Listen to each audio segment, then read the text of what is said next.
Mga kaigsunan ko diha kang Kristo, mao kini ang ika-15 nga sesyon sa mensahe sa krus ug ako maghisgot sa inyo kabahin sa katapusang 7 ka pulong sa krus. Ang katapusang nga 7 ka pulong sa krus kay mao ang pulong ni Jesus na iyang gisulti ngadto sa krus hangtod sa iyang kamatayon. Ang mga tawo mulantaw sa ilang kinabuhi ug sila mosulti sa ilang tugon diin sa magayod sa konklusyon sa ilang kinabuhi sa dihang hapit na ang ilang kamatayon. Si Jesus usab nagbilin og 7 ka pulong diin sa punto sa pagtuman sa obedensya sa kaluwasan diin sama siya naghimo og tugon. Kay sama sa matag pag-antos na Jesus naglangkob sa probidensya sa Dios, ang katapusan nga 7 ka pulong sa krus naglangkob usab sa usa ka importante kaayo nga mga espirituhanong pasabot. Ako nang hinaot nga mas daglom pagayod nimong maamguhan ang gugma sa Amahan ug sa Ginoo nga nagpakamatay para sa toa.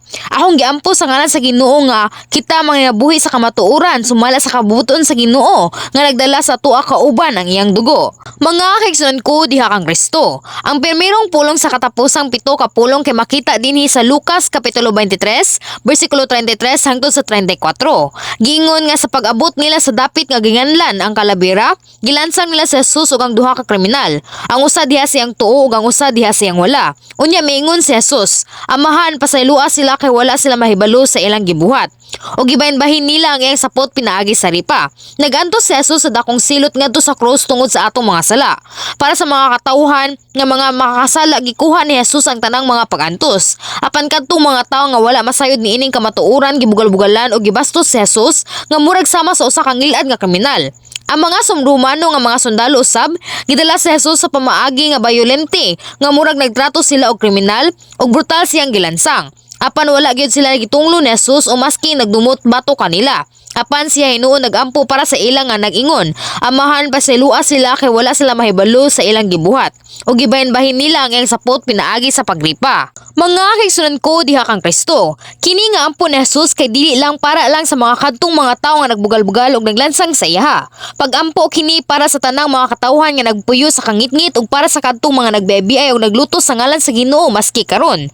Tungod niining ampo ni Jesus, ikaw ug ako nga wala nakaila sa Ginoo kay napasaylo. Si Jesus nga nagpasaylo sa imuha ug sa akoa ug nagampo para kanato kauban ang gugma, gusto nga pasayloon nato ang tanan. Maski kita kay gilutos sa walay rason o nakatubang og kawadon, gusto niya nga dili mobuhat diha sa dautan ug dunay dautan nga pamati.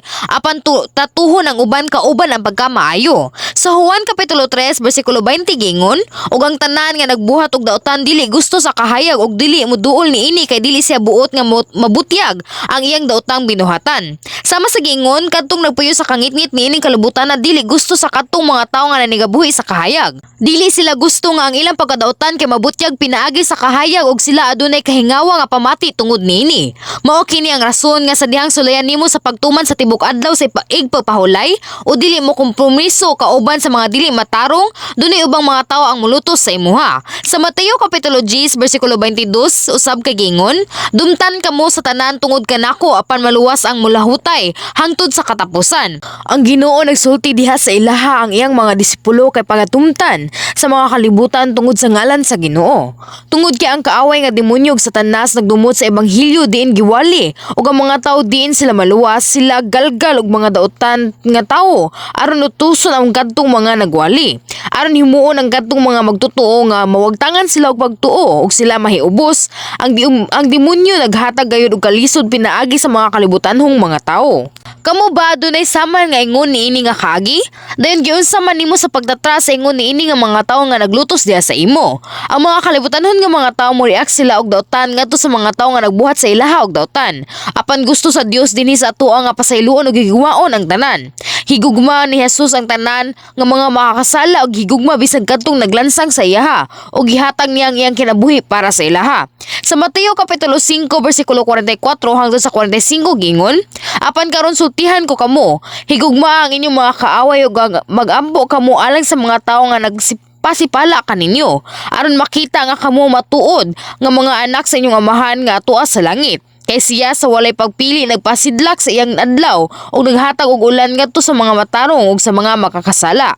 Kita pagailhon isip nga anak sa Dios sa dihang atong higugmaon ang atong mga kaaway ug nagampo para sa kadtong mga naglutos sa atoa sama sa kang Jesus. Nga anak sa Dios naghigugma maski sa mga kaaway ug naghatag sa iyang kinabuhi. Kita pagailhon dili usa ka sulgoon sa kaaway nga demonyog Satanas nga nagmunga og sa kasilag og panag-away. Apan isip nga mga anak sa Dios. Apan wala ba kamo nagdumot sa inyong mga silingan o sa mga kaigsuonan bisag maski sila dili kaway? Wala ba kamo nagrahuna nga dili ko ganahan makiistorya sa iya? Wala ba mo'y dautan nga nahuna sama sa may untag naay daotang mahitabuan ng tawhana nga naghatag sa kuag kalisdanan? Kung kamo dunay ingon niini nga klase nga nahuna palihog pag hinusol kamo niini karon dayon ug balik na mo sa Ginoo. Ang Lord's Prayer nag-ingon nga pasaylo ang among mga sala sama sa among pagipasaylo ang kadtong mga nakasala sa mua. Unsaon taman sa pagsulti amahan Dios palihog pasaylo ang akong mga sala ug higugma ako. Samtang wala man nato pasaylo ang atong mga igsuon o maski higugmaon sila. Kinahanglan ato gyud higugmaon o pasayloon ang atong mga igsuon o maski ang atong mga kaaway. Nga nagsunod gikan sa ehemplo ni Jesus nga naghigugma maski sa mga makakasala nga naglansang sa iyaha ug nagbugal-bugal sa iyaha. Kinahanglan atong iampo sa amahan palihog pasaylua sila. Tugta usab sila nga mausab ang ilang kaugalingon pinaagi sa gugma sa Ginoo ug madawat ang mga panalangin ug ang kaluwasan. Mga kaigsunan ko diha kang Kristo, ang ikaduhang pulong sa pito ka mga pulong kay makitaan sa Lucas kapitulo 23 bersikulo 42 hangtod sa 43. Ug miingon siya kang Jesus, Jesus, hinumdumi intaw nako kung maghari ka na. Miingon si Jesus kaniya, sultihan ko ikaw karong adlaw adto ka sa paraiso uban ka nako. Sa dihang si Jesus nagbitay sa krus dunay duha ka mga kriminal ang gilansang sa isig kilid ni Jesus. Usa sa mga kriminal miingon, dili ba ikaw mauman ang Mesiyas? Luwasa ang imong kaugalingon ug kami. Iyang gibugal-bugalan sa Jesus sa pagsulting nga kung siya pa mao ang tinuod nga mangluluwas. Mahimo unta niyang luwason ang iyang kaugalingon ug ang mga kriminal. Dinhi gibadlong sa usa ka kriminal ang kini nga kriminal. Wala ka ba mahadlok sa Dios? Ania kita dinhi gisilutan sa maorang silot. Siya naggikumpisal nga angayan siya sa maong silot nga ilang nadawat. Apan sa Jesus walay sala. Dayon siya nihangyo kang Jesus. Jesus, hinumdumi intaw nako kung maghari ka na. Nakita ni Jesus ang iyang pagtuog misulti. Sultihan ko ikaw karong adlaw adto ka sa paraiso uban ka nako. Kini nga kriminal kay nakadawat sa saad sa kaluwasan tungod kay iyang gidawat sa Jesus isip nga iyang manuluwas. Bisan pa nga himalatyon na siya. O mga kaigsunan ko diha kang Kristo. Sa kini nga pulong ni Jesus daghan kaayo espirituhanon nga pasabot. Una, iyatang gisultian mahitungod sa paraiso. Daghan kaayong naisulat sa Biblia mahitungod sa gingharian sa langit. Sa ikaduhang Korinto kapitulo 12 bersikulo 2, si Apostol Pablo nagisgot mahitungod sa langit nga iyang nakita. Giingon, mainailhan ako nga usa ka Kristohanon. 14 na katuig karon sukat nga gibayaw siya ngadto sa ikatulong langit. Ang butong gibayaw bagayod siya o sa paranawon balang kadto. Ang Dios ray nasayod. Sa sumunod nga bersikulo 4 giingon, subliun ko nasayod ako nga kining tawhana gibayaw ngadto sa paraiso ug didto nadungog niya ang mga butang nga dili mabuhit sa mga pulong ug wala itugot nga litukon sa tawo. O sa palakip na ang Nehemia kapitulo 9 bersikulo 6, daghan kayong parte sa Biblia nga nagingon ang langit ang sa tanang langit o ang pinakataas nga langit ug atong nasayran nga dunay daghang mga langit, dili ra langit sa nga makita nato sa atong mga mata, apan naapoy mga langit sa espiritual nga kalibutan. Ang ikatulong langit nga nakita ni Apostol Pablo kay mao ang espasyo sa gingharian sa langit ug iyang gihisgot ang lugar nga ginganlan og paraiso. Sa gipadayag kapitulo 21 bersikulo 10 hangtod sa 11 gingon, unya gigamhan ako sa espiritu ug gidala sa anghel ngadto sa tumoy sa habog kaayog bukid ug ipakita kanakong Jerusalem, ang balaang syudad nga mikunsad gikan sa langit ug gikan sa Dios. Nangilak-ngilak kini sa himaya sa Dios, migilak ang syudad sama sa mahalong bato nga daw haspi ug tinaw sama sa kristal. Ang Biblia kay nag-explanar nga ang bag-ong Jerusalem kay balaan ug mahimayaon nga lugar kumpara sa ubang lugar o sa gingharian sa langit. Sa paglantaw aning mga butanga atong makita nga ang mga pulayanan kay nagtunga-tunga bisan sa gingharian sa langit. Ang uban moingon nga ang paraiso ug ang bag-ong Jerusalem kay parehas ra nga nagpasabot sa gingharian sa langit. Apan kini dili tinuod. Sa gingharian sa langit adunay nagkalain-laing level sa mga pulayanan. Usa ngadto ang paraiso lakip na ang bagong Jerusalem. Sama sa mga pulayanan, sama sa mga Koreano, nay ubang mga nagpuyo sa Seoul kung asa ang presidente nagpuyo sab, ug naay uban nga nagpuyo sa Gyeonggi-do sa Seoul, ug uban po nagpuyo sa mga probinsya. Sasama ang mga napulayanan sa gingharian sa langit kay nagbahin-bahin usab. Ang bagong Jerusalem nga gisaysay sa libro sa gipadayag kay mao ang pulayanan sa pinakataas nga level nga gingharian sa langit. Kadtong mga naisama sa Ginoo pinaagi sa pagsalikoy sa tanang klase sa mga sala o kadautan o kadtong nagmaalagaron sa tanang balay sa Dios kay mao ang makasulod sa aning maong dapit. Pananglitan ang mga tao sama nilang Moises, Abraham, Elias, Apostol Pablo o Pedro kay mamuyo sa bagong Jerusalem. Sa kaso sa kriminal sa karong pasahi, iyang gidawat ang Ginoo sa diyang himalatyo na siya. Mong wala siya panahon sa nga isalikoy ang iyang mga sala ug mga lagad para sa Ginoo. Siya igo ra nga nahimong kwalipikado nga maluwas sama sa usa ka bag-ong gipanganak nga bata. Tungod kay wala man siya nakapamuhat o nakapananom uban ng pagtuo, wala siya ganti nga madawat sa langit. Kining klase sa mga tawo nga kay mapuyo sa paraiso sama sa gingon ni Jesus. Ug ang paraiso kay mao ang pinakaubos nga pulinan sa gingharian sa langit. Dunay daghan kaayong mga level sa tunga-tunga sa paraiso ug bagong Jerusalem. Ug base sa kung asa kutob ang usa ka tawo sa pagkasangtigpikado, sa iyang kasing-kasing ug sumala sa iyang pagtuo ug sa iyang pagkamalagaron, ang pulinan kay managlahi. Nganuman, ang gingharian sa langit kay natunga sa ingon niini. Tungod kay eksakto man kini sumala sa hustisya. Mao kini ang hustisya sa Dios aron nga tugutan ta nga muani sa kung unsa nga atong mga gitanom ug aron nga bayaran ta sumala sa kung unsa nga atong nabuhat. Usa sad ang pulayanan sa langit kay madesisyonan base sa kung unsa ang atoang nabuhat dinhi sa kalibutan. Sumala sa kung asa ta kutob sa pagsalikway sa atong mga sala ug maanggid sa imahe sa balaan nga Ginoo, ang langitong pulayanan kay madesisyonan. Ang himaya sa mga pulayanan sa tagsa-tagsa nga balay kay dako gyud kaayog kalahian. Ang mga ganti, kalipay ug otoridad kay managlahi usab. Sa unang Korinto kapitulo 15 bersikulo 41 hangtod sa 42 giingon, ang adlaw may kaugalingong katahom, ang bulan usab may laing katahom ug ang butuon may lahi nga katahom nga nagkainlain ang matang sa katahom sa mga bituon. Ningon niini ang mahitabo sa panahon nga banhawon na ang mga patay. Ang lawas nga ilubong madunot apan ang pagbanhaw na niini dili na kini madunot. Nag-explain kini dinhi kanato sa oras sa pagbanhaw sa mga patay ay hara sa pagbalik sa Ginoo ang tagsa-tagsa nga himaya kay managlahi. Klaro ko nga gipahibaw sa Dios nga mahitungod sa nagainlaing pulayanan ngadto sa langitong gingharian ug ang kinabuhi niini. Kadtong mga butanga kay nahisulat sa mga libro sa langit ug impyerno sa mas detalye. O gini mga libro kay nahubad og gipublikar ngadto sa daghang mga lengguwahe. Kadtong gusto sa makahibaw pa mahitungod sa kinabuhi ngadto sa gingharian sa langit kay mahimong mubasa aning mga libro. Mga kaigsunan ko diha kang Kristo. Kung dunay gyud mo'y pagtuo, dapat dili ka magunahuna, mahimo ra kong maluwas kung manginabuhi ko sa ordinaryo. Apan kinahanglan pa mas maglaom ka sa mas nindot nga gingharian nga pulayanan. Sa Mateo kapitulo 11 bersikulo 12 gingon, sukad sa pagwali ni Juan hantud karon ang paghari sa Dios kusganon gayud nga miabot og ang mga tawo kusgadong naninguha sa paghupot niini. Dinhi ang pasabot sa paghupot niini kay mao ang atong makaangkon balik ang kwalifikasyon nga makasulod paingon sa mas maayo pa nga langitnong pulayanan diin sa punto nga kita makibisog batok sa mga sala ug maanggid sa Ginoo. Kung ikaw makasulod sa langitnong gingharian nga adunay mga sala sama sa kasuya, kasilos, paghukom ug pagkondena, kasilag, pagtraidor, malimbungon, kahakog, kasuko ug pagpanapaw nga sa hunahuna, unsa kay itsura sa langitnong nga gingharian. Ang langitnong gingharian mahimong hugaw og dili na ta makahimo sa pagtawag niini nga balaan ug malipayon nga lugar. Sama kini dinhi sa kalibutan. Ang mga tawo magdinumtanay sa matag usa, naghatag og kalisod sa matag usa ug maningabuhi sa mga sala. Dili ta makahimo nga makaadto ngadto sa langitong gingharian kauban ang mga sala. Mahimo lamang natong madala kung unsa nga atong nakultibar kauban ang pagkamaayo og espiritu. Busa kadtong mga level sa pag-espirituhanon kay pareha sila mismo kay pagapundukon o kauban sila nga mamuyo. Maski dinhi sa kalibutan, mas lingaw gayud para sa mga bata nga magkuyog sila kauban rasad sa ubang mga bata. O ang batanon kauban sa mga batanon. Mas lingaw kauban ang mga higala nga dunay parehas nga level. Ang mga idaran mabati nila nga mas lingaw nga magistoryahanay sila kauban nasad sa ubang mga idaran nga mga tao kaysa sa makiistorya sila sa mga bata. Sasama niini maski sa langit. Ang mga tao kay nagmuyo kauban rasad sa kadtong parehas nila nga level sa pagtuo sumala sa kung unsa kadako sila nga naanggid sa Ginoo. Sila mismo mahimo sila mas malipayon ug mas komportable sa matag usa.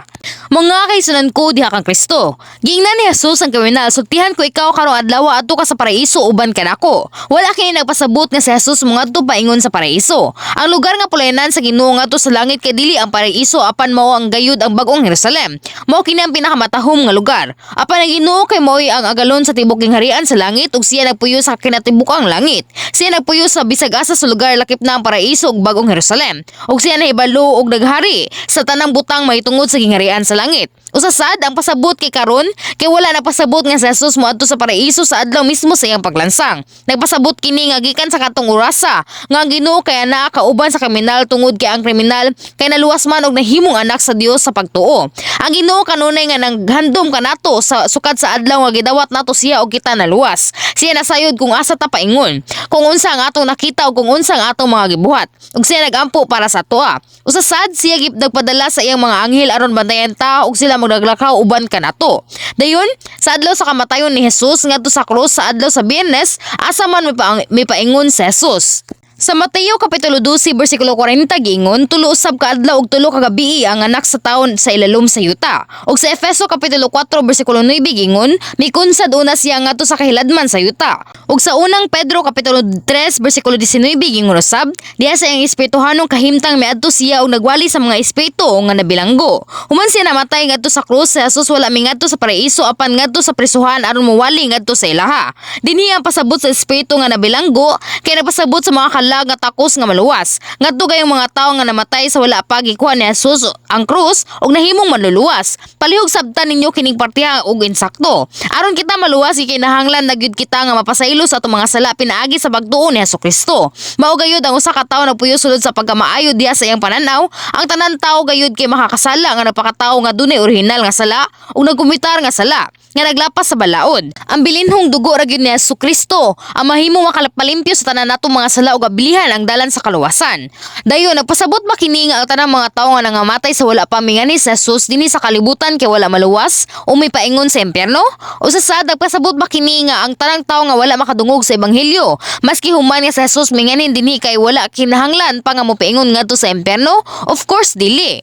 Ang Dios kay ang Dios sa gugma ug hustisya ug gusto niya nga ang tanan makabut ang kaluwasan. Busa ang Dios nagandam og dalan sa kaluwasan pinaagi ni Hesukristo. Alang sa mga tawo nga nangabuhi sa wala pa sa Jesus mingani sa kalibutan ug alang sa mga tawo nga wala nakadungog sa ebanghelyo. Kadtong mga tawo nga wala makadungog sa ebanghelyo dunay ubang mga tawo nga niila sa presensya sa Dios kauban ang ilang maayo nga kasing-kasing ug naningabuhi diha sa pagkamaayo. Kauban ang ilang maayo nga konsensya ilang gila ang presensya sa langit ug impyerno ug maski tuod nga wala sila nakadungog sa balaod sa Dios, sila naningabuhi sulod sa pagkamaayo sumala silang mga konsensya. Sa Roma kapitulo 2 bersikulo 14 hangtod sa 15 giingon, ang mga dili Hudayo wala may lalom sa balaod apan kung sa kinaugalingon nilang paningkamot magbuhat sila sa gisugo sa balaod kana nahimong balaod alang kanila bisan tuod wala sila may lalom sa balaod. Ang ilang binuhatan nagpakita sa nga ang gisugo sa balaod na sulat diha sila kasing-kasing. Ang ilang mga konsensya napakita usab nga kini tinuod sanglit. Ang ilang mga nahuna usay naglaban kanila ug usay nagsupak kanila. Ang tanan tawo kay adunay konsensya ug katong mga maayo nagsunod sa tingog silang konsensya maski tuod sila wala masayod sa Dios. Sila nagsulay nga dili mamansahan sa mga sala ug sila nagsulay sa pagpanginabuhi sulod sa pagkamaayo. Ang mga tawo nga adunay maayo nga konsensya sama niini dili mosimba og mga walay pulos nga mga Dios o demonyo nga nagsunod lamang sa ilang kahakog. Bisag dili tin-aw ilang giila nga usa ra gyud ang Dios nga mamumugna ug nagtuman sa katungdanan sa mga tawo. Kung kini nga kasi nga tawo makadungog sa ebanghelyo, sigurado gayud nga ilang dawaton sa Hesukristo. Sa lain nga bahin maski ang usa ka tawo murag na maayo gayud tan-awon sa panggawas, kung sila dili motuo maski human sila makadungog sa ebanghelyo, kini nagpasabot nga ang ilang konsensya kay dautan ug sila dili maluwas. Ang mga tawo wala masayod sa konsensya sa ubang tawo apan ang Dios nga gamhanan ang nakaibalo sa tanang hunahuna ug buhat sa mga tawo. Busa ang Dios makahimo sa pag-ilin-ilin sa kadtong mga tawo nga makahimo sa pagtuo kung sila makadungog sa ebanghelyo. Kadtong mga tawo nga naningabuhi sa wala pa miabot sa Jesus, mao kini ang paghukom sa konsensya. Gihimo sa Dios nga ang tanang mga kalag nga naluwas pinaagi sa paghukom sa konsensya kay mulupyo ngadto sa taas nga lubnganan hangtod nga sa dihang si Jesus mahimong manluwas. Kadtong mga kalag sa karaang mga testamento nga naluwas pinaagi sa pagpanginabuhi subay sa pulong kay nagpundo ngadto sa taas nga lubnganan. Sa Lucas kapitulo 16 dunay pasumbingay bahin sa dato nga tawo ug manilimos nga si Lazaro. Ang dato nga tawo nga wala man ningabuhi subay sa pulong sa Dios naganto sinon ngadto sa kalayo sa impyerno. Apan si Lazaro diin gikahadlukan ang Dios nahimong nakapahulay sa dugan ni Abraham. Tungod kay kini nga panghitabo wala pa man si Jesus nahimong maluluwas, ang mga tawo wala pa man naa sa dugan sa Ginoo sa wala pa sila makasulod sa gingharian sa langit. Apan ngadto sa dugan ni Abraham ang amahan sa pagtuo. Ang lugar kung diin ang dato nga tawo nagantos kay mao gayud ang Hades ug ang lugar diin asa napahulay si Lazaro kay naa sa taas nga lubnganan. Ang Hades kay parte sa impyerno nga parte gayud sa kangitngit. Sa laing bahin ang taas nga lubnganan kay parte sa kahayag sama sa gingharian sa langit. Human si Jesus namatay sa krus mingadto siya ngadto sa mga espiritu nga nabilanggo giingon nga kini gayud ang kadtong mga tawo nga naa sa taas nga lubnganan. Sa Buhat kapitulo 4 bersikulo 12 giingon ang kaluwasan makaplagan lamang diha kaniya kay dinhi sa kalibutan wala ni laing ngalan nga nga gihatag sa Dios ngadto sa katawhan nga mo'y makaluwas kanato. Sa niini nga oras ang mga espiritu nga anaa sa taas nga lubnganan kay nidawat ni Jesus isip manuluwas ug sila napasaylo sa tanan nila mga sala ug sila naluwas.